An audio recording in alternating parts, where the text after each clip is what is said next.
মুসনাদ আহমদের রওয়ায়াতে আল্লাহ রাসূল মুহাম্মদ রাসূলুল্লাহ সাল্লাল্লাহু আলাইহি ওয়াসাল্লাম সাহাবী আবু দারদা রাদিয়াল্লাহু তাআলা আনহু বর্ণনা করেন বিশ্বনবী জনাব মুহাম্মদ রাসূলুল্লাহ সাল্লাল্লাহু আলাইহি ওয়াসাল্লাম বলেছেন, যে সন্তান পিতামাতার সেবা যত্ন করে, পিতামাতার সেবা যত্নকারী সন্তান একবার যদি মায়ের চেহারার প্রতি তাকায়, তাকে একটি মকবুল হজের সওয়াব আল্লাহ পাক তার আমলনামায় দান করবে। সুবহানাল্লাহ বলেন। মকবুল হজ, হজ করতে কত টাকা লাগে? লাগেনি?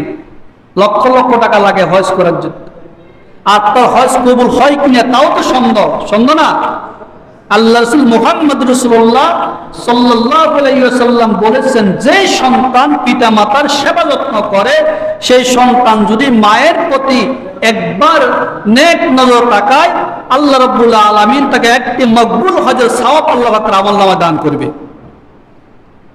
সুবহানাল্লাহ বলেন। খুশি লাগে না? ওই যুবকের আনন্দ লাগে না? তোমার হজ কবুল হয়ে যাবে। তোমার হজ কবুল হওয়ার বস্তু হলো তোমার ঘরে। সাহাবায়ে কেরাম বললেন, ইয়া রাসূলুল্লাহ, যদি মায়ের প্রতি মাতা পিতার প্রতি রহমতের নজরে 100 বার তাকানো হয়, তাহলে কি এই সওয়াব দেওয়া হবে?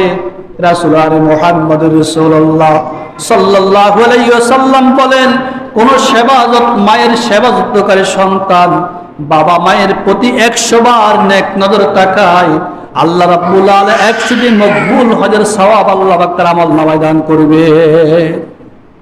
আল্লাহু আকবার বলেন না? আল্লাহ। মায়ের মাতার পিতার কত বড় আল্লাহু আকবার ইহসান, আল্লাহর দয়া।